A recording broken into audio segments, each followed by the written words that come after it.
ባለም ዙሪያ ሆናችሁ ይህንን መልእክት የምታዳምጡ ኢትዮጵያውያን፣ ኤርትራውያን ክብር ለአምላካችን ለኢየሱስ ይሁን። ፕሮፌት ማቲ ነኝ።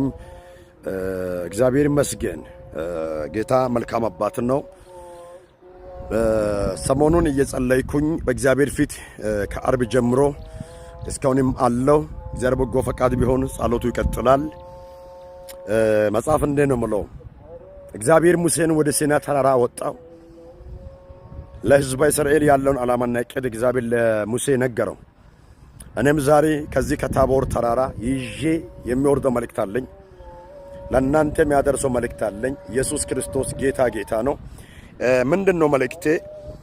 በዓለም ሳላችሁ መከራ አለባችሁ፣ እኔ ግን ዓለምን አሸንፌአለሁ የሚል ቃል አለ።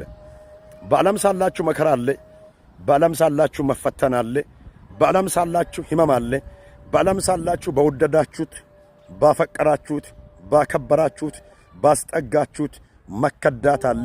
በዓለም ሳላችሁ እንዳትጨነቁ፣ ተስፋ እንዳትቆርጡ። ኢየሱስ ጌታ ነው። በዓለም ሳላችሁ ብዙ ነገር ሊፈራረቅባችሁ ይችላል። በዓለም ሳላችሁ ብዙ ሰልፍ በሕይወታችሁ ሊከሰት ይችላል። በዚህ ሁሉ ግን አንድ ነገር አምናለሁ። መጽሐፍ ሲናገር በዚህ ሁሉ በወደደን በክርስቶስ በእርሱ ከአሸናፊዎች እንበልጣለን። ትበልጣለህ እንጂ አትበለጥም። ትበልጫለሽ እንጂ አትበለጭም። ኢየሱስ ጌታ ነው። እበልጣለሁ በሉ። በዚህ ሁሉ በወደደን በእርሱ ከአሸናፊዎች እንበልጣለን።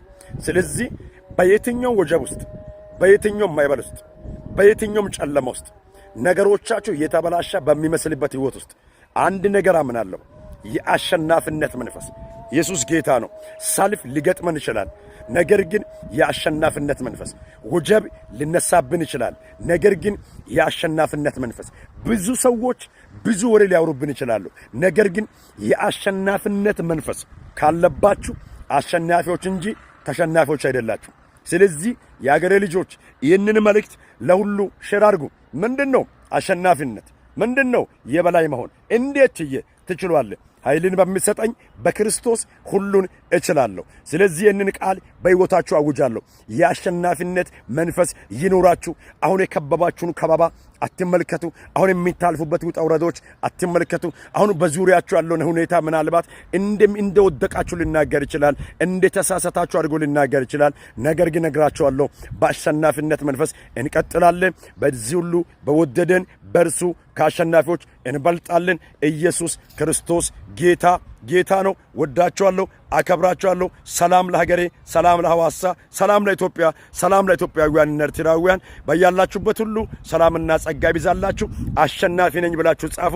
በኢየሱስ ስም ታሸንፋላችሁ። የትኛውም ሁኔታ አይገዘንም፣ እንገዛዋለን።